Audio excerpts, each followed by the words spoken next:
Hello my dear students, നമ്മൾ ഇന്നലെ എടുത്ത് നിർത്തിയിടത്തുനിന്നാണ് നമ്മളിപ്പോൾ സ്റ്റാർട്ട് ചെയ്യാൻ പോകുന്നത്. പ്രൊട്ടക്ഷനിസം വേഴ്സസ് ഫ്രീ ട്രേഡിൻ്റെ ആദ്യത്തെ ഭാഗങ്ങൾ കണ്ടു. ഇനി നമ്മൾ പഠിക്കാൻ പോകുന്നത് ബാലൻസ് ഓഫ് പേയ്മെൻ്റ് ആണ്. ബാലൻസ് ഓഫ് പേയ്മെൻ്റ് എന്ന് പറഞ്ഞു കഴിഞ്ഞാൽ ഒരു രാജ്യത്തിലേക്ക് എന്തോരം പൈസ വന്നു, അതായത് എന്തോരം ഇൻഫ്ലോ ഓഫ് മണി ഉണ്ടായി, എന്തോരം ഔട്ട്ഫ്ലോ ഉണ്ടായി എന്നുള്ളതാണ് ചുരുക്കി പറഞ്ഞാൽ ബാലൻസ് ഓഫ് പേയ്മെൻറ്റ് പഠിക്കുന്നത്. അതിന് പകരം നമുക്ക് വേണമെങ്കിൽ ഇങ്ങനെയും പറയാം, ഒരു രാജ്യത്തേക്ക് എന്തോരം ഇമ്പോർട്ട് വന്നു, എന്തോരം എക്സ്പോർട്ട് പോയി എന്നുള്ളത്. സോ ബാലൻസ് ഓഫ് പേയ്മെൻറ്റ് എന്ന് പറഞ്ഞു കഴിഞ്ഞാൽ ഒരു രാജ്യത്തേക്ക് വന്നിരിക്കുന്ന അല്ലെങ്കിൽ രാജ്യത്ത് നിന്ന് നടന്നിരിക്കുന്ന മറ്റുള്ള രാജ്യങ്ങളിലേക്കായി നടന്നിരിക്കുന്ന ഫൈനാൻഷ്യൽ ട്രാൻസാക്ഷൻസിൻ്റെ ഒരു റെക്കോർഡാണ് ചുരുക്കി പറഞ്ഞു കഴിഞ്ഞാൽ ബാലൻസ് ഓഫ് പേയ്മെൻറ്റ് എന്ന് പറഞ്ഞു കഴിഞ്ഞാൽ. Then fundamentals of balance of payment accounting. എൻ്റെ ബേസിക് ആയിട്ടുള്ള ഫണ്ടമെന്റൽ എന്ന് പറഞ്ഞാൽ BOP എപ്പോഴും ബാലൻസ് ആയിരിക്കണം. അതായത് എക്സ്പോർട്ട് ഇമ്പോർട്ട് നമ്മൾ കൺസിഡർ ചെയ്യണമെങ്കിൽ import should be equal to export. Credit debit ആണെങ്കിൽ credit should be equal to debit. ഇനി മണി ഫ്ലോ പറയുന്നത് വെച്ച് കഴിഞ്ഞാൽ money inflow should be equal to money outflow. അപ്പോൾ അങ്ങനെയായിരിക്കണം ബാലൻസ് ഓഫ് പേയ്മെന്റിന്റെ അക്കൗണ്ട് എപ്പോഴും. അത് എപ്പോഴും ബാലൻസ് ആയിട്ട് തന്നെ തുടരണം. ഇനി എന്തെങ്കിലും ഒരു അക്കൗണ്ടിൽ, അതായത് ഏതെങ്കിലും ഒരു സൈഡിൽ ഒരു ഡെഫിസിറ്റ് ഉണ്ട് എങ്കിൽ അത് റിസർവ്സ് വെച്ചിട്ടോ അല്ലെങ്കിൽ വേറെ എന്തെങ്കിലും ഇൻഫ്ലോ വെച്ചിട്ടോ അഡ്ജസ്റ്റ് ചെയ്തിട്ടുണ്ടായിരിക്കണം. ഇനി ഫോറിൻ എക്സ്ചേഞ്ച് റിസർവ് ഒക്കെ യൂസ് ചെയ്തുകൊണ്ട് നമുക്ക് ഈ BOPയിലെ ഇംബാലൻസ് അഡ്ജസ്റ്റ് ചെയ്യാനായിട്ട് സാധിക്കും. ഇനി എന്തൊക്കെ എലമെൻറ്റ്സ് ആണ് ബാലൻസ് ഓഫ് പേയ്മെൻറ്റിൻ്റെ അക്കൗണ്ടിങ് പ്രോസസ്സിലുള്ളത് എന്നാണ്. അപ്പോൾ ആദ്യത്തെ കാര്യം എന്താണെന്ന് വെച്ച് കഴിഞ്ഞാൽ ഇൻ്റർനാഷണൽ ട്രാൻസാക്ഷൻസ് ഒക്കെ ഐഡൻറ്റിഫൈ ചെയ്യണം. ആരാണ് റെസിഡൻറ്റ്, ആരാണ് നോൺ റെസിഡൻറ്റ്, എന്തോരം നമുക്ക് ട്രാൻസാക്ഷൻസ് നടന്നു, എത്ര ഇൻവെസ്റ്റ്മെൻറ്റ് നടന്നു, എത്ര ട്രേഡ് നടന്നു, എത്ര ഇൻഫ്ലോ ഉണ്ടായി, എത്ര ട്രാൻസ്ഫർ നടന്നു, ഇതൊക്കെ ആദ്യം ഐഡൻറ്റിഫൈ ചെയ്യണം. ഇനി ഐഡൻറ്റിഫൈ ചെയ്ത ട്രാൻസാക്ഷനെ നമ്മൾ ക്ലാസിഫൈ ചെയ്യണം. കറണ്ട് അക്കൗണ്ടിലാണോ, 4 അക്കൗണ്ടാണ് ഇതിനകത്ത് വരുന്നത്. അപ്പോൾ കറണ്ട് അക്കൗണ്ടിലാണോ, ക്യാപിറ്റൽ അക്കൗണ്ടിലാണോ, ഫൈനാൻഷ്യൽ അക്കൗണ്ടിലാണോ, ഇറർ ആൻഡ് ഒമിഷനിലാണോ, ഏത് ഹെഡിൻ്റെ കീഴിലാണ് നമ്മൾ ഐഡൻറ്റിഫൈ ചെയ്ത ട്രാൻസാക്ഷൻസ് വരുന്നത് എന്നുള്ളതാണ് രണ്ടാമത് നമ്മൾ ക്ലാസിഫൈ ചെയ്യേണ്ട കാര്യം. അതിനുശേഷം application of double entry book keeping ആണ്. എല്ലാ ട്രാൻസാക്ഷനും ഡബിൾ എൻട്രിയിൽ നമ്മൾ കാണിക്കണം. ഇൻഫ്ലോ ഉണ്ടെങ്കിൽ കറസ്പോണ്ടിങ് ആയിട്ട് ഒരു ഔട്ട്ഫ്ലോ ഉണ്ടാവുമല്ലോ. സോ ക്രെഡിറ്റ് എൻട്രിയും ഡെബിറ്റ് എൻട്രിയും നമ്മൾ മാർക്ക് ചെയ്തിട്ടുണ്ടാവണം. Then determining credit and debit items. അപ്പോൾ ക്രെഡിറ്റ് ഏതാണ്, ഡെബിറ്റ് ഏതാണെന്നുള്ളത് കണ്ടുപിടിക്കണം. ഓരോ ട്രാൻസാക്ഷനെയും നമ്മൾ വാല്യൂ ചെയ്യണം. ആ ട്രാൻസാക്ഷൻ്റെ ഇന്നത്തെ മാർക്കറ്റ് വാല്യൂ എന്താണെന്നുള്ളത് നമ്മൾ മനസ്സിലാക്കിയിട്ട് ഫോറിൻ കറൻസിയും ഡൊമസ്റ്റിക് കറൻസി ഉണ്ടാകുമ്പോൾ അതിൻ്റെ ആ എക്സ്ചേഞ്ച് റേറ്റ് നമ്മൾ കൺവേർട്ട് ചെയ്തിട്ട്, അതായത് ഫോറിൻ കറൻസി വന്നാൽ അത് ഇത്ര ഇന്ത്യൻ മണി ആണെന്നും ഇത്ര ഇന്ത്യൻ മണി പോയി കഴിഞ്ഞാൽ അത് ഏത് രാജ്യത്തേക്കാണ് പോയത് എന്നുള്ളതും നമ്മൾ നോട്ട് ചെയ്ത് വെക്കണം. ഇനി ട്രാൻസാക്ഷൻസിൻ്റെ ടൈമിംഗ് നോക്കണം. അതായത് അക്രൂറൽ ബേസിസിലാണോ അതോ പേയ്മെൻറ്റ് നടത്തിയിട്ടില്ലേ, റിസീവ്ഡ് ആണോ പേയ്മെൻറ്റ് എന്നുള്ളത് ക്ലിയർ ആയിട്ട് നോട്ട് ചെയ്തിട്ടുണ്ടായിരിക്കണം. അതൊക്കെ കഴിഞ്ഞതിന് ശേഷം അക്കൗണ്ട്സ് സമ്മറൈസ് ചെയ്യണം. അപ്പോൾ നമ്മൾ ഇതിന് ശേഷം ടോട്ടൽ കറണ്ട് അക്കൗണ്ട് ബാലൻസും ക്യാപിറ്റൽ അക്കൗണ്ട് ബാലൻസും ഫൈനാൻഷ്യൽ അക്കൗണ്ട് ബാലൻസും കണ്ടുപിടിക്കണം. ഇനി എന്തെങ്കിലും ഇംബാലൻസ് ഉണ്ടെങ്കിൽ അത് ഏതാണെന്ന് കണ്ടുപിടിച്ച് ആ ഇംബാലൻസുകൾ അഡ്ജസ്റ്റ് ചെയ്യണം. ലാസ്റ്റാണ് നമ്മൾ എന്ത് പ്രിപ്പയർ ചെയ്യുന്നത്, ബാലൻസ് ഓഫ് പേയ്മെൻറ്റിൻ്റെ സ്റ്റേറ്റ്മെൻറ്റ് പ്രിപ്പയർ ചെയ്യേണ്ടത്. ഇത്ര ഡീറ്റെയിൽ ആയിട്ട് ടെക്സ്റ്റിലില്ല, പക്ഷെ നിങ്ങൾ ഈ PPT നോക്കി പഠിക്കുക. ക്വസ്റ്റ്യൻസ് ഒക്കെ ഇങ്ങനെയായിരിക്കും വരുന്നുണ്ടാവുക നമുക്ക്. അടുത്തത് ബാലൻസ് ഓഫ് പേയ്മെൻറ്റിൻ്റെ അക്കൗണ്ട്സുകളാണ്. ആദ്യത്തത് കറണ്ട് അക്കൗണ്ട് ആണ്. കറണ്ട് അക്കൗണ്ട് എന്ന് പറഞ്ഞു കഴിഞ്ഞാൽ ഒരു രാജ്യത്തിൻ്റെ ഡേ ടു ഡേ ട്രാൻസാക്ഷൻസ് ഒക്കെയാണ് ഇതിനകത്ത് ഭാഗമാകുന്നത്. അതായത് BOPയുടെ ഒരു മെയിൻ ഭാഗം എന്ന് പറയുന്നത് കറണ്ട് അക്കൗണ്ട് ആണ്. അപ്പോൾ ആ കറണ്ട് അക്കൗണ്ടിൽ എന്തൊക്കെ ട്രാൻസാക്ഷൻസ്, അതായത് എന്തൊക്കെ ഗുഡ്സ് ആൻഡ് സർവീസസ് ഒരു രാജ്യത്തേക്ക് വന്നു, ഒരു രാജ്യത്തു നിന്ന് പോയി എന്നുള്ളത് മെൻഷൻ ചെയ്യുന്നത് കറണ്ട് അക്കൗണ്ടിലാണ്. അപ്പോൾ മണി കമ്മിങ് ടു ദി നേഷനും അതുപോലെ തന്നെ money going out of the നേഷനും ബോത്ത് ഡ്യൂ ടു ട്രേഡ് വഴി രാജ്യത്തേക്ക് എത്ര പൈസ വന്നു, എത്ര പോയി എന്നുള്ളതാണ് കറണ്ട് അക്കൗണ്ടിൽ നോട്ട് ചെയ്യപ്പെടുന്നത്. ഇനി കറണ്ട് അക്കൗണ്ടിൻ്റെ കമ്പോണൻസ് ആണ് ട്രേഡ് ഇൻ ഗുഡ്സിൻ്റെ ട്രേഡ് വഴി വരുന്നത്. അപ്പോൾ എക്സ്പോർട്ട് ഓഫ് ഗുഡ്സ് ആണെങ്കിൽ ഇൻഫ്ലോവും, അതായത് ക്രെഡിറ്റും, ഇമ്പോർട്ട് ഓഫ് ഗുഡ്സ് ആണെങ്കിൽ ഡെബിറ്റ് അല്ലെങ്കിൽ ഔട്ട്ഫ്ലോവും ആണ്. ഇതേപോലെ തന്നെ ട്രേഡ് ഇൻ സർവീസസ് വഴി, അത് ഇൻവിസിബിൾ ട്രേഡുകളാണ്. ഈ ട്രേഡ് വഴിയും കറണ്ട് അക്കൗണ്ടിൽ ഇഫക്റ്റ് ഉണ്ടാവും. അപ്പോൾ ഈ സർവീസസിൻ്റെ ട്രേഡ് വഴിയും ഇൻഫ്ലോ ഉണ്ടാവും, ഔട്ട്ഫ്ലോ ഉണ്ടാവും. ആദ്യം എവിടെ റെക്കോർഡ് ചെയ്യണം, കറണ്ട് അക്കൗണ്ടിൽ റെക്കോർഡ് ചെയ്യണം. അപ്പോൾ ഇനി ഈ ട്രേഡ് ഇൻ സർവീസിൽ എന്തൊക്കെ ഉണ്ടാവാമെന്ന് പറയാം. ടൂറിസം ഉണ്ടാവും, ട്രാൻസ്പോർട്ടേഷൻ ഉണ്ടാവും, banking, insurance, mutual fund, IT, communication sector, education, health care, consulting, ഇങ്ങനെയുള്ള എല്ലാ ട്രേഡ് വഴിയും ഒരു രാജ്യത്തേക്ക് ഇൻഫ്ലോ ഓഫ് മണിയും ഔട്ട്ഫ്ലോ ഓഫ് മണിയും ഉണ്ടാവുന്നതാണ്. ഇനി ഇൻകം റെസീപ്റ്റ്സ് ആൻഡ് പേയ്മെൻറ്റും ഇതിൽ ഉൾപ്പെടുന്നു. അതായത് വേജസ് ആയിട്ടും സാലറി ആയിട്ട് അതുപോലെ ഇൻട്രസ്റ്റ്, ഡിവിഡൻഡ്, പ്രോഫിറ്റ് ഒക്കെ ആയിട്ട് നമ്മുടെ രാജ്യത്തേക്ക് വന്ന എമൗണ്ടും പോയ എമൗണ്ടും കറണ്ട് അക്കൗണ്ടിൽ റെക്കോർഡ് ചെയ്യുന്നു. ഇനി കറണ്ട് ട്രാൻസ്ഫേഴ്സ് ഉണ്ട്. കറണ്ട് ട്രാൻസ്ഫേഴ്സ് എന്ന് പറഞ്ഞു കഴിഞ്ഞാൽ വൺ വേ ട്രാൻസാക്ഷൻസ് ആണ്. പക്ഷേ ഇതിന് റീപേയ്മെൻ്റ് ഇല്ല, അതായത് തിരിച്ച് അതിനൊരു പേയ്മെൻറ്റ് ഉണ്ടാവില്ല. ഒരു വർഷത്തേക്ക് മാത്രം. അതായത് വിദേശത്ത് നിന്ന് നമുക്ക് പൈസ വരുന്നു, വീട്ടിലേക്ക് കാശ് അയക്കുന്നത്, അത് റെമിറ്റാണ്, ഇൻഫ്ലോ ആണ്, പക്ഷെ ആരും തിരിച്ചയക്കില്ല. അതായത് അപ്പോൾ അവിടെ ക്രെഡിറ്റും ഡെബിറ്റും ട്രാൻസാക്ഷൻ നടക്കണമെന്ന് ഇല്ല. പക്ഷേ ഈ കറണ്ട് ട്രാൻസ്ഫേഴ്സും എവിടെ നമ്മൾ കാണിക്കണം? കറണ്ട് അക്കൗണ്ടിൽ കാണിക്കണം. ഇനി കറണ്ട് അക്കൗണ്ടിൻ്റെ ബാലൻസ് എന്ന് പറയുമ്പോൾ ഇൻഫ്ലോ ആണ് ഔട്ട്ഫ്ലോയേക്കാളും കൂടുതലെങ്കിൽ, അതായത് പൈസ രാജ്യത്തേക്ക് വന്നതാണ് പോയതിനേക്കാളും കൂടുതലെങ്കിൽ സർപ്ലസും, അതിന് ഓപ്പോസിറ്റ് ആണെങ്കിൽ ഡെഫിസിറ്റും ആയിരിക്കും. ഇനി ക്യാപിറ്റൽ അക്കൗണ്ട്. ക്യാപിറ്റൽ അക്കൗണ്ട് എന്ന് പറഞ്ഞു കഴിഞ്ഞാൽ നമ്മൾ നേരത്തെ trade of services, trade of goods ഒക്കെയാണ് കണ്ടതെങ്കിൽ ക്യാപിറ്റൽ അക്കൗണ്ട് എന്ന് പറഞ്ഞു കഴിഞ്ഞാൽ നോൺ പ്രൊഡ്യൂസ്ഡ് നോൺ ഫൈനാൻഷ്യൽ അസറ്റ്സിൻ്റെ ട്രാൻസാക്ഷൻസ് ആണ് ഇതിനകത്ത് മെയിനായിട്ട് ഉണ്ടാവുക. അതായത് ക്യാപിറ്റലിൻ്റെ മൂവ്മെൻ്റ് ആയിരിക്കും ഇതിനകത്ത് നോട്ട് ചെയ്യുക. ലൈക്ക് ഓണർഷിപ്പ് ഓഫ് അസറ്റ്സ്, അതായത് ഇവിടുന്ന് നമ്മൾ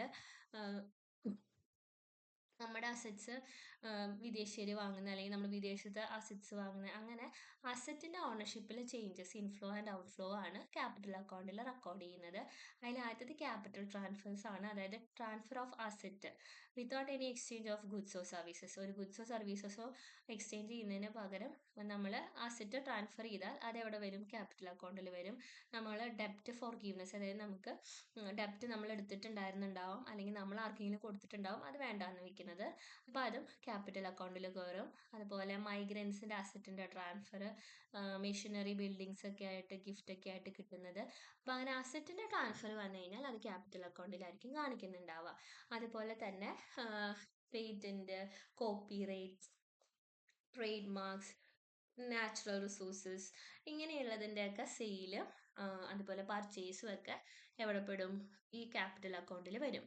ഇനി വേറൊരു കാര്യം എന്താണെന്ന് വെച്ച് കഴിഞ്ഞാൽ ക്യാപിറ്റൽ അക്കൗണ്ട് എന്ന് പറയുന്നത് കറണ്ട് അക്കൗണ്ടിനേക്കാളും ഫൈനാൻഷ്യൽ അക്കൗണ്ടിനേക്കാളും ഒക്കെ വളരെ ചെറിയ എമൗണ്ടിൽ മാത്രമേ ഈ ബാലൻസ് ഓഫ് പേയ്മെൻറ്റിലേക്ക് കോൺട്രിബ്യൂട്ട് ചെയ്യുന്നുണ്ടാവുള്ളൂ. ഇനി അടുത്ത ഫൈനാൻഷ്യൽ അക്കൗണ്ട് ആണ്. ഫൈനാൻഷ്യൽ അക്കൗണ്ടിൽ എല്ലാതരം ഇൻ്റർനാഷണൽ ഫൈനാൻഷ്യൽ ഫ്ലോസും റെക്കോർഡ് ചെയ്യുന്നു. ലൈക്ക് ഇൻവെസ്റ്റ്മെൻറ്റ്, ലോൺസ്, ഫോറിൻ റിസർവിലെ ചേഞ്ചസ്, ഇതൊക്കെയാണ് മെയിനായിട്ട് റെക്കോർഡ് ചെയ്യപ്പെടുന്നത്. അപ്പോൾ ഫൈനാൻഷ്യൽ അക്കൗണ്ടിങ്ങിൽ money moves in out of a country through investments and borrowings. Investment വഴിയും ബോറോയിങ്സ് വഴിയും ഒരു രാജ്യത്തിലേക്ക് എത്ര പൈസ വന്നു, ഒരു രാജ്യത്ത് നിന്ന് എത്ര പൈസ പോയി എന്നുള്ളതാണ് ഫൈനാൻഷ്യൽ അക്കൗണ്ടിങ്ങിൽ റെക്കോർഡ് ചെയ്യപ്പെടുന്നത്. അപ്പോൾ അതിൻ്റെ ആദ്യത്തെ കമ്പോണൻ്റ് എന്ന് പറയുന്നത് FDI ആണ്. FDI എന്ന് പറഞ്ഞാൽ ഫോറിൻ ഡയറക്റ്റ് ഇൻവെസ്റ്റ്മെൻ്റ് ആണ്. ലോങ് ടേം ഇൻവെസ്റ്റ്മെൻ്റ് ആണ്. നമ്മുടെ നാട്ടിലേക്ക് വിദേശത്ത് നിന്നൊരു കമ്പനിയോ അല്ലെങ്കിൽ വിദേശ ഒരു രാജ്യമോ ഒരു പ്രൊജക്റ്റിൽ അല്ലെങ്കിൽ ഒരു കമ്പനിയിൽ ഇൻവെസ്റ്റ് ചെയ്യുന്നതിനെയാണ് എന്ത് പറയുന്നത്? FDI എന്ന് പറയുന്നത്. FDIയുടെ ഇൻഫ്ലോ ആണെങ്കിൽ ക്രെഡിറ്റ്, നമ്മൾ വേറെ രാജ്യത്തേക്ക് FDI ചെയ്യുകയാണെങ്കിൽ അത് ഡെബിറ്റുമാണ്. അതുപോലെ തന്നെ ഫോറിൻ പോർട്ട്ഫോളിയോ ഇൻവെസ്റ്റ്മെൻ്റ് ഉണ്ട്. ഫൈനാൻഷ്യൽ അസറ്റ്സിലെ ഇൻവെസ്റ്റ്മെൻറ്റ് ലൈക്ക് ഷെയർസ്, ബോണ്ട്, സെക്യൂരിറ്റീസിലൊക്കെ ഇൻവെസ്റ്റ് ചെയ്യുന്നതിനാണ് ഫോറിൻ പോർട്ട്ഫോളിയോ ഇൻവെസ്റ്റ്മെൻറ്റ്. അപ്പോൾ അതിൻ്റെ ഇൻഫ്ലോവും ഔട്ട്ഫ്ലോവും, അതുപോലെ തന്നെ ലോണുകൾ എടുക്കുന്നത്, ഡെപ്പോസിറ്റ് ഏതെങ്കിലും ബാങ്കിൽ ഇടുന്നത്, അതും രാജ്യാന്തര നിലവാരത്തിൽ നമ്മൾ ചെയ്യുന്നുണ്ടെങ്കിൽ അത് ഫൈനാൻഷ്യൽ അക്കൗണ്ടിൽ കാണിക്കുന്നതാണ്.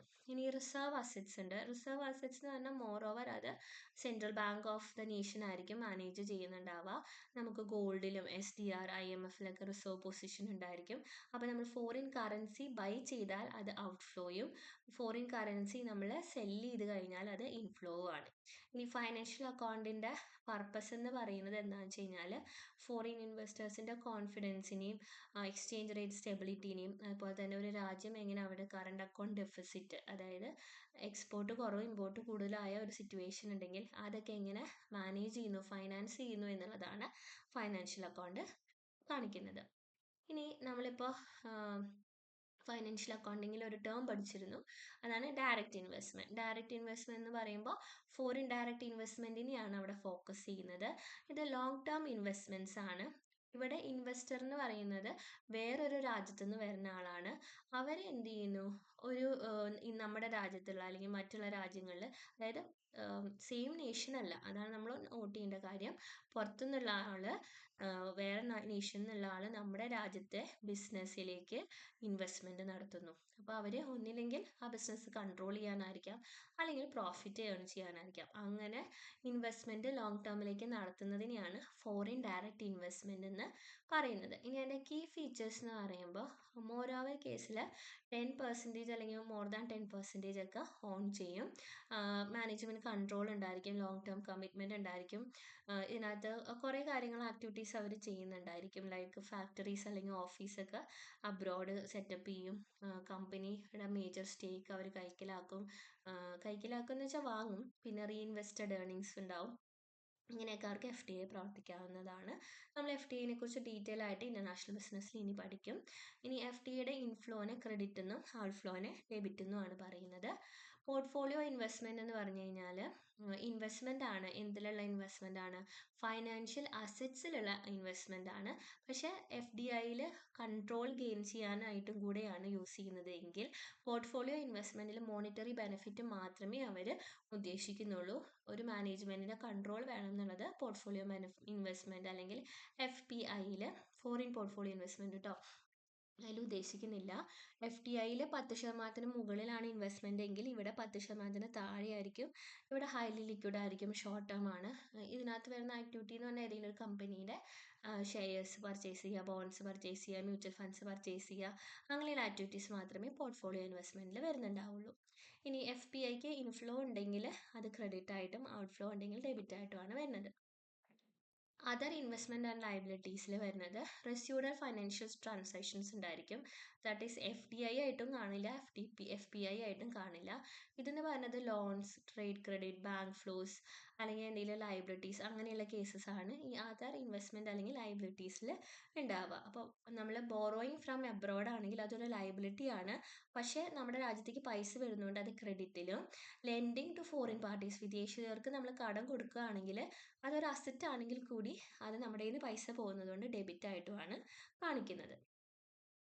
ഇനി നെറ്റ് ഇറേഴ്സ് ആൻഡ് ഒമിഷൻസ് ഉണ്ട്. നമ്മളിപ്പോൾ ബാലൻസ് ഓഫ് പേയ്മെന്റ് ബാലൻസ് ചെയ്യുന്ന സമയത്ത് ചിലപ്പോൾ ഒരു സ്റ്റാറ്റിസ്റ്റിക്കൽ ഡിസ്ക്രിപ്പൻസീസ് ഡിഫറൻസസ് ഒക്കെ ഉണ്ടാവാനായിട്ട് സാധ്യതയുണ്ട്. കാരണം എല്ലാ ട്രാൻസാക്ഷൻസും പ്രോപ്പറായിട്ട് റെക്കോർഡ് ചെയ്യാനായിട്ട് പറ്റില്ല. നമുക്ക് BOP എപ്പോഴും ബാലൻസ് ആവണം. അപ്പോൾ ഈ ബാലൻസ് ആവുന്ന സമയത്ത് there will be some mistakes or some points which we have missed. അപ്പോൾ അങ്ങനെ വരുന്ന സമയത്താണ് ഈ ഇറേഴ്സിൻ്റെയും ഒമിഷൻ്റെയും കേസ് വരുന്നത്. അപ്പോൾ ആ ഇറേഴ്സും ഒമിഷൻസും അഡ്ജസ്റ്റ് ചെയ്യേണ്ടതായിട്ടുണ്ട്. ഇനി equilibrium in the balance of payment. Balance of പേയ്മെന്റിന്റെ ഇക്വിലിബ്രിയം എന്ന് പറഞ്ഞു കഴിഞ്ഞാൽ റെസീപ്റ്റ്സ് ഈക്വൽ ടു പേയ്മെന്റ് ആണ്. അതായത് total foreign exchange inflow should be equal to total foreign exchange outflow. അപ്പോൾ total receipts of our nation is equal to payment ആവണം. Or export should be equal to import, അല്ലെങ്കിൽ cash inflow should be equal to outflow. അങ്ങനെ balance ആവുന്നതിനെയാണ് equilibrium എന്ന് പറയുന്നത്. അപ്പോൾ ഇങ്ങനെ balance ആവുന്ന പറയുമ്പോൾ അതിന് കുറച്ച് ഫീച്ചേഴ്സ് വരുന്നുണ്ട്. ഡെഫിസിറ്റോ സർപ്ലസോ ആവരുത്, ബോറോ ചെയ്യോ റിസർവ് ഒന്നും യൂസ് ചെയ്തിട്ട് വേണ്ട അത് ബാലൻസ് ആവാനായിട്ട്. സ്റ്റേബിൾ ആയിട്ടുള്ള പൊസിഷൻ ആയിരിക്കണം, സ്മൂത്ത് സെറ്റിൽമെന്റ് ആയിരിക്കും. ഇങ്ങനെ ഈക്വൽ ടു ആണെങ്കിൽ, like receipt equal to payment ആണെങ്കിൽ situation will be smoothly settled. ഇനി അതിൻ്റെ ഇമ്പോർട്ടൻസ് എന്ന് പറഞ്ഞു കഴിഞ്ഞാൽ BOP സ്റ്റേബിൾ ആണെങ്കിൽ എക്സ്ചേഞ്ച് റേറ്റ് സ്റ്റേബിൾ ആയിരിക്കും, ഇൻവെസ്റ്റേഴ്സിന് കോൺഫിഡൻസ് ഉണ്ടായിരിക്കും, ബാലൻസ്ഡ് ആൻഡ് ഹെൽത്തി ഇക്കോണമി ആണെന്നാണ് ഇത് കാണിക്കുന്നത്. അതുപോലെ തന്നെ ഫോറിൻ എക്സ്ചേഞ്ച് റിസർവ്സിനെയൊക്കെ പ്രൊട്ടക്റ്റ് ചെയ്യുന്നു. ഇനി ഇക്വിലിബ്രിയം എന്ന് പറഞ്ഞാൽ ക്രെഡിറ്റ് ഈക്വൽ ടു ഡെബിറ്റ് ആണ്. അപ്പോൾ ഡിസിക്വിലിബ്രിയം എന്ന് പറഞ്ഞാൽ എന്താണ്? Credit is not equal to debit. So current account plus capital account equal to 0, അതാണ് ഇക്വിലിബ്രിയം എന്ന് പറഞ്ഞാൽ. അങ്ങനെയും നമുക്ക് അതിനെ അസംഷൻ നടത്താം. ഇനി ഡിസിക്വിലിബ്രിയം എന്ന് പറഞ്ഞാൽ ഫോറിൻ റെസീപ്റ്റും ഫോറിൻ ഇൻഫ്ലോയും, അതായത് ഫോറിൻ ഇൻഫ്ലോയും ഔട്ട്ഫ്ലോയും അല്ലെങ്കിൽ റെസീപ്റ്റും പേയ്മെന്റും മാച്ച് ആവാതെ വരുന്ന സിറ്റുവേഷൻ ആണ്. അവിടെ മാച്ച് ആവാതെ വരുന്ന സമയത്ത് ഡെഫിസിറ്റും ആവാം, സർപ്ലസും ആവാം. സർപ്ലസ് എന്ന് പറഞ്ഞാൽ ഇൻഫ്ലോ ആണ് കൂടുതൽ, ഇമ്പോർട്ടാണ് കൂടുതൽ, എക്സ്പോർട്ടാണ് കൂടുതൽ. ഡെഫിസിറ്റ് എന്ന് പറഞ്ഞാൽ ഇമ്പോർട്ടാണ് കൂടുതൽ. ഇനി ആ ഇക്വിലിബ്രിയത്തിന് കുറച്ച് കാരണങ്ങൾ ഉണ്ടാവാം. ആദ്യത്തേത് ട്രേഡ് ഡെഫിസിറ്റ് ആയിരിക്കാം. ഇമ്പോർട്ട് എക്സ്പോർട്ടിനേക്കാൾ കൂടുതലാണെങ്കിൽ ഡെഫിസിറ്റ് സംഭവിക്കാം. നേരെ തിരിച്ചും ആവാം. എക്സ്പോർട്ടാണ് ഇമ്പോർട്ടിനേക്കാൾ കൂടുതലെങ്കിൽ സർപ്ലസ് സംഭവിക്കാം. പിന്നെ ഇൻഫ്ലേഷൻ കാരണം, റെസഷൻ കാരണം, ഇക്കണോമിക് ഗ്രോത്ത്, FDI-യിലെ ചേഞ്ചസ്, ബോറോയിങ്സ് കൂടുതൽ, exchange rate fluctuation, population growth, technological backwardness, political instability, war, national disasters, natural disasters, speculation, ഇങ്ങനെയുള്ള കാരണങ്ങളാലെല്ലാം എന്ത് സംഭവിക്കാം? Disequilibrium of balance of payment സംഭവിക്കാവുന്നതാണ്. ഇനി ഇഫക്ട്സ് ഇപ്പോൾ ഡിസിക്വിലിബ്രിയം, അതായത് അസറ്റ് അല്ല, receipt is not equal to payment, അല്ലെങ്കിൽ inflow of cash is not equal to outflow of cash വന്നു കഴിഞ്ഞാൽ എന്താണ് അതിൻ്റെ ഇഫക്റ്റ്? അങ്ങനെ ഉണ്ടായാൽ ആദ്യം തന്നെ നമ്മുടെ രൂപയുടെ മൂല്യം കുറയും.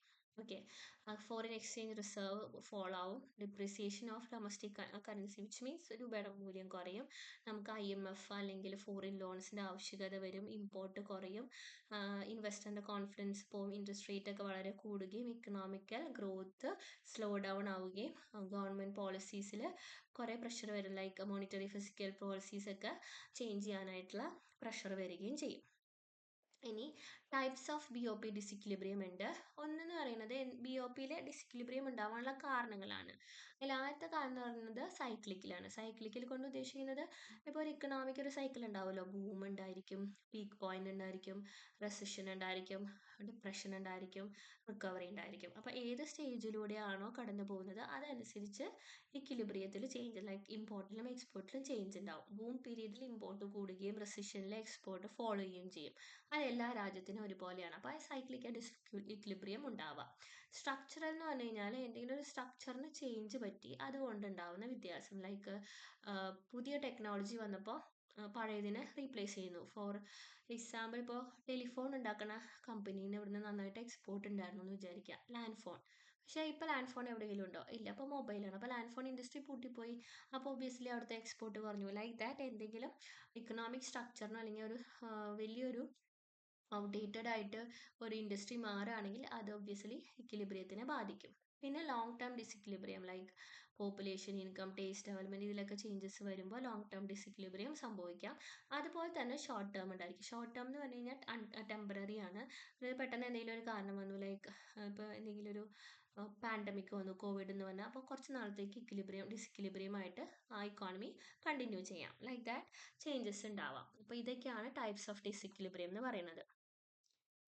ഇനി കോൺസിക്വൻസസ് ഓഫ് BOP ഡിസിക്വിലിബ്രിയം, അതുകൊണ്ട് എന്തൊക്കെ സംഭവിക്കും? ആദ്യത്തേത് ഡൊമസ്റ്റിക് ഇൻഡസ്ട്രീനെ അല്ലെങ്കിൽ ഡൊമസ്റ്റിക് ഇക്കോണമീനെ അതെങ്ങനെ ബാധിക്കും എന്നുള്ളതാണ്. നമ്മൾ നേരത്തെ പറഞ്ഞിരുന്നു, ഫോറിൻ എക്സ്ചേഞ്ചിൻ്റെ റിസർവ് ഫോൾ ചെയ്യും, അതായത് എക്സ്ചേഞ്ച് റേറ്റ് കുറയും, ഡിപ്രിസിയേഷൻ അതായത് നമ്മുടെ കറൻസിയുടെ മൂല്യം കുറയും, ഇൻഫ്ലേഷൻ എന്ന് പറഞ്ഞാൽ ഇമ്പോർട്ട്സ് ഒക്കെ കോസ്റ്റ്ലി ആവും, ഹയർ ഇൻട്രസ്റ്റ് റേറ്റ് ഉണ്ടായിരിക്കും. ഹയർ ഇൻട്രസ്റ്റ് റേറ്റ് എന്ന് പറഞ്ഞാൽ ബോറോയിങ് ചെയ്യുന്ന സമയത്ത് ഒരുപാട് കാശ് കൊടുത്തിട്ട് വേണം ബോറോ ചെയ്യാൻ, ഒരുപാട് പലിശ വരും, ഇക്കണോമിക് ഗ്രോത്ത് സ്ലോ ഡൗൺ ചെയ്യും. അതുപോലെ എക്സ്റ്റേണൽ ഡെപ്റ്റ് കൂടും, കടം വാങ്ങുന്നത് കൂടും, പോളിസി മെഷേഴ്സും ഇൻറ്റേർണൽ അഡ്ജസ്റ്റ്മെൻറ്റ്സ് ഒക്കെ നടത്തേണ്ടത് വരും. അതുപോലെ തന്നെ എംപ്ലോയ്മെൻറ്റ് കുറയും. എക്സ്റ്റേണൽ ഇക്കോണമിയിൽ പറഞ്ഞത് നമ്മുടെ രാജ്യത്ത് BOP ഡിസിക്വിലിബ്രിയം ആയിട്ട് പോവുകയാണെങ്കിൽ നമ്മുടെ രാജ്യത്തിനൊരു ക്രെഡിറ്റ് വർത്തിനെസ് ഉണ്ടാവില്ല. അതുപോലെ എക്സ്ചേഞ്ച് റേറ്റ് സ്റ്റെബിലിറ്റിക്ക് വേണ്ടിയിട്ട് ഒരു പ്രഷർ ക്രിയേറ്റ് ചെയ്യപ്പെടും, എക്സ്റ്റേണൽ അസിസ്റ്റൻസ് വേണ്ടി വരും നമ്മുടെ രാജ്യത്തിന്, ഇൻവെസ്റ്ററിൻ്റെ കോൺഫിഡൻസ് ഇപ്പോൾ പുറത്തുനിന്ന് ആരും നമ്മുടെ രാജ്യത്ത് ഇൻവെസ്റ്റ് ചെയ്യില്ല, ട്രേഡ് റിലേഷൻസ് ഒക്കെ വളരെ മോശമാവും, കാരണം നമ്മുടെ രാജ്യത്തിൻ്റെ പൈസയ്ക്ക് മൂല്യമില്ല, അപ്പോൾ നമ്മളുമായിട്ട് ബിസിനസ് ചെയ്യാൻ ആർക്കും താല്പര്യം ഉണ്ടാവില്ല. അതുപോലെ തന്നെ ഗ്ലോബൽ മാർക്കറ്റിൽ നമ്മളുടെ എബിലിറ്റി റെഡ്യൂസ്ഡ് ആവും. ഇനി അതൊക്കെ എങ്ങനെ കറക്റ്റ് ചെയ്യാമെന്നാണ് അടുത്തതിൽ പറയുന്നത്. ആദ്യത്തേത് ട്രേഡ് പോളിസി മെഷേഴ്സ് ആണ്.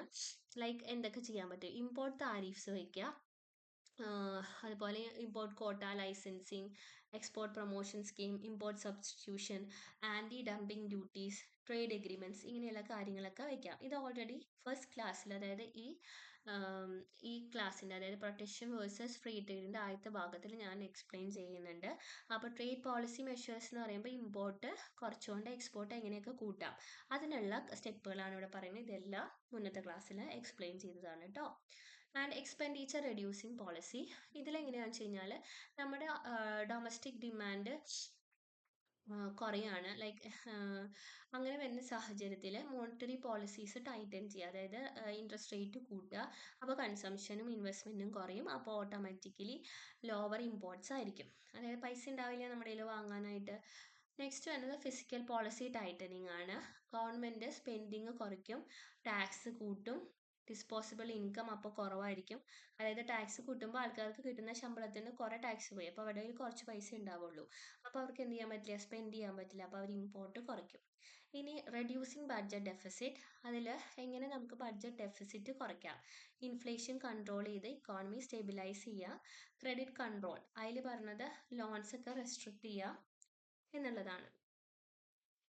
ഇനി expenditure switching policy, shift domestic demand from foreign goods to domestic goods.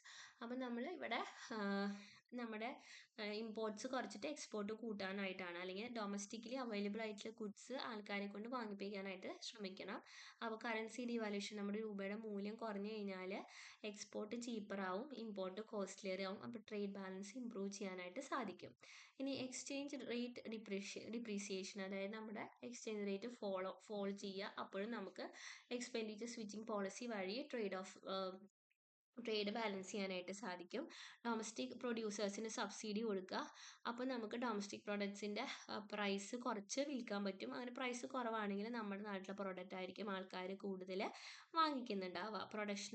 Promotional campaigns by local, നമുക്കറിയാലോ മെയ്ഡ് ഇൻ ഇന്ത്യ അല്ലെങ്കിൽ മേക്ക് ഇൻ ഇന്ത്യ, അങ്ങനെയുള്ള ക്യാമ്പയിൻസ് വഴി കൂടുതൽ ആൾക്കാരെ കൊണ്ട് നമ്മുടെ രാജ്യത്തെ പ്രൊഡക്ട്സ് തന്നെ വാങ്ങിപ്പിക്കുക. അപ്പോഴും ട്രേഡ് ബാലൻസ് നമുക്ക്, അതായത് ഡെഫിസിറ്റ് ബാലൻസ് സർപ്ലസ് ബാലൻസ് ആക്കാനോ അല്ലെങ്കിൽ ഈക്വൽ ആക്കാനോ സാധിക്കും. ടാരിഫും കോട്ടയൊക്കെ ഫിക്സ് ചെയ്യുക. നെക്സ്റ്റ് എക്സ്ചേഞ്ച് കൺട്രോൾ മെഷേഴ്സ് ആണ്. ഇവിടെ എങ്ങനെയാണെന്ന് വെച്ച് കഴിഞ്ഞാൽ controlling the use and flow of foreign exchange, foreign എക്സ്ചേഞ്ചിൻ്റെ യൂസും ഫ്ലോവും കൺട്രോൾ ചെയ്യുന്നത് വഴി എങ്ങനെയൊക്കെ നമുക്ക് ഈ ഒരു ട്രേഡിൽ ഇംബാലൻസ് മെയിൻറ്റെയിൻ ചെയ്യാം എന്നാണ് പറയുന്നത്. അപ്പോൾ ഫോറിൻ എക്സ്ചേഞ്ച് റേഷനിങ് കൊടുക്കുക, അതായത് എസെൻഷ്യൽ കാര്യങ്ങൾക്ക് മാത്രം ഫോറിൻ എക്സ്ചേഞ്ച് അലോ ചെയ്യുക. ഫോറിൻ കറൻസി ട്രാൻസാക്ഷൻസ് പൂർണ്ണമായിട്ടും റെസ്ട്രിക്റ്റ് ചെയ്യുക. ഫോറിൻ ട്രാവൽ അലവൻസസ് ഒക്കെ കുറയ്ക്കുക. അതുപോലെ തന്നെ എക്സ്പോർട്ടേഴ്സിന് ഫോറക്സ് ഏർണിങ്സ് സറണ്ടർ ചെയ്യാനായിട്ടുള്ള റിക്വയർമെൻറ്റ് കൊടുക്കുക. ഫോറിൻ ഇൻവെസ്റ്റ്മെൻറ്റ് ഔട്ട്ഫ്ലോസ് കൺട്രോൾ ചെയ്യുക. അപ്പോൾ ഇത്രയുമാണ് മെഷേഴ്സ്. 4 തരം മെഷേഴ്സാണുള്ളത്. നന്നായിട്ട് വായിച്ചു നോക്കുക. ദെൻ ഇത് കഴിഞ്ഞിട്ട് 2 ഇന്ത്യൻ സിനാരിയോസ് കൊടുത്തിട്ടുണ്ട്, അത് നിങ്ങളൊന്ന് വായിച്ചു നോക്കണം കേട്ടോ. Thank you.